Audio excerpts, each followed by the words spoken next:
les gestes barrières constituent des outils assez importants pour toute la population, mais je dirais assez importants aussi pour les populations vulnérables que sont les personnes vivant avec le VIH. Certes, il faut dire que la personne vivant avec le VIH qui prend régulièrement son traitement,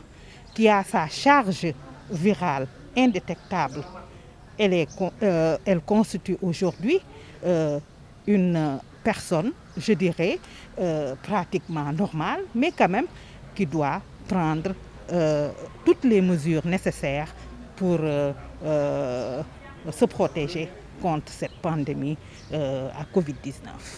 Les résultats qui sont extrêmement bons sur Covid ne doivent pas nous cacher que nous avions un combat qui était là sur le sida. Et heureusement qu'aujourd'hui, nous avons l'opportunité de renouveler cet engagement-là et de nous rendre compte que nous sommes toujours debout. Debout parce que le sida n'a pas disparu, le sida constitue toujours une menace et que nous devons maintenir la mobilisation, l'engagement pour que les excellents résultats obtenus par le Sénégal de par la bonne organisation et les bonnes stratégies mises en place par CNLS, nous puissions maintenir ces résultats et les renforcer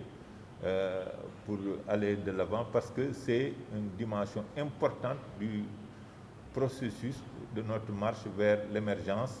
que nous voulons en 2035 sous la houlette du chef d'État. Les CEDAF, ce sont des entités du ministère de la Famille. Ce sont les services déconcentrés de formation et d'assistance pour la femme qui ont pour cible les jeunes filles et les femmes. Donc on a trouvé opportun d'organiser cet atelier-là pour les renforcer leurs capacités, pour qu'à la fin, elles puissent en retour, au niveau de leur cible, au niveau de leur communauté, organiser, pouvoir être en mesure d'organiser des séances de sensibilisation pour les femmes et pour les jeunes filles. D'autant plus que les femmes, comme l'a dit Madame la secrétaire exécutive, sont très vulnérables à l'infection à VIH. Et les femmes et les jeunes filles présentent à peu près les mêmes types de vulnérabilité sur le VIH-Sida. Donc les femmes, plusieurs types de vulnérabilité socio-économique, physiologique. Voilà, c'est pour cela qu'on a tenu vraiment à organiser cet atelier pour les renforcer, pour qu'en retour, elles puissent à leur tour sensibiliser ces femmes-là sur le VIH, sur les modes de prévention, la transmission, la promotion des comportements à moindre risque et avec d'autres aussi